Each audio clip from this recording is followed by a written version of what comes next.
আরও একটা এক্সাম্পলের মাধ্যমে নেট প্রাইস ক্যালকুলেশন করাটা বোঝার চেষ্টা করি।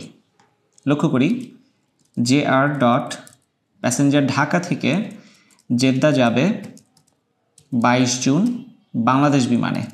সো বাংলাদেশ বিমানের কোড হচ্ছে BG। তাহলে 22 জুন বাংলাদেশ বিমানের লোয়েস্ট ফেয়ারটা খুঁজে বের করার এন্ট্রি হচ্ছে এটি।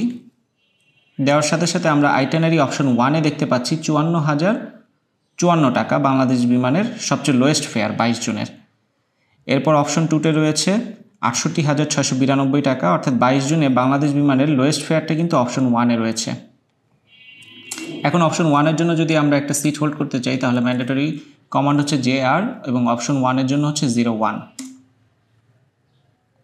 তাহলে অপশন 1-এর জন্য আমরা ফেয়ারের ব্রেকডাউনটা পেয়ে যাব। এখন আমরা লক্ষ্য করি এখানে ফেয়ার USD অ্যামাউন্ট 360, যার ইকুইভ্যালেন্ট BDT হচ্ছে 43,913 টাকা, অর্থাৎ এটা হচ্ছে আমাদের বেস অ্যামাউন্ট অর্থাৎ বেস ফেয়ার।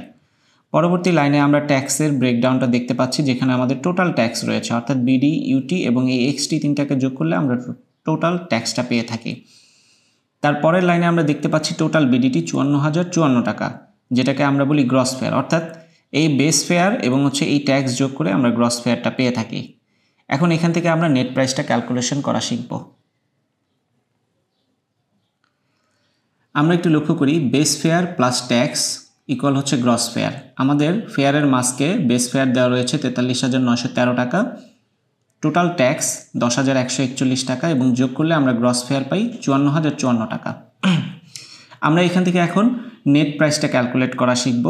আমরা আগের এক্সাম্পলে দেখেছি যে এয়ারলাইন্স যে আমাদেরকে কমিশনটা দেয় সেটা কিন্তু বেস ফেয়ারের উপরে দিয়ে থাকে, অর্থাৎ বেস ফেয়ারের উপরে এয়ারলাইন্স আমাদেরকে যে 7% ডিসকাউন্ট দেয়, সেই ডিসকাউন্ট দেওয়ার পর রিমেনিং যে আমরা বেস ফেয়ারটা পাই সেটাকে বলা হয় নেট বেস ফেয়ার।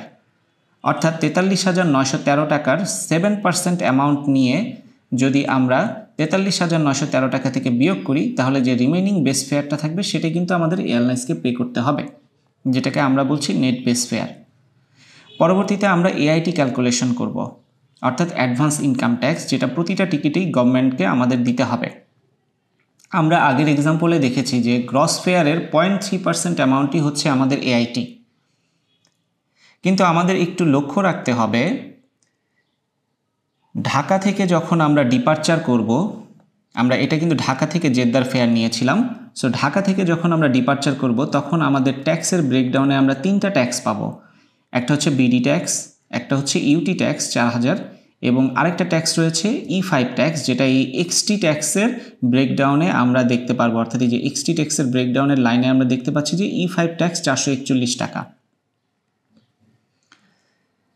এই 3টা ট্যাক্সের টোটাল অ্যামাউন্ট হচ্ছে 4,941 টাকা, যেটা ট্রাভেল ট্যাক্স হিসেবে গণ্য হয় এবং গভর্নমেন্টকে আমরা পে করে থাকি।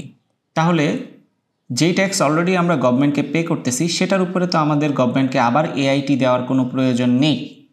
সেই জন্য আমরা আমাদের যে গ্রস ফেয়ার অ্যামাউন্ট রয়েছে সেখান থেকে এই 3টা ট্যাক্সের টোটাল অ্যামাউন্টটা আমরা প্রথমে বিয়োগ করে নিব।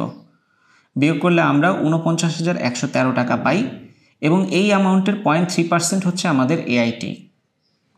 তাহলে আমরা AITটা পেয়ে গেলাম। এখন আমরা নেট প্রাইসটা ক্যালকুলেশন করব।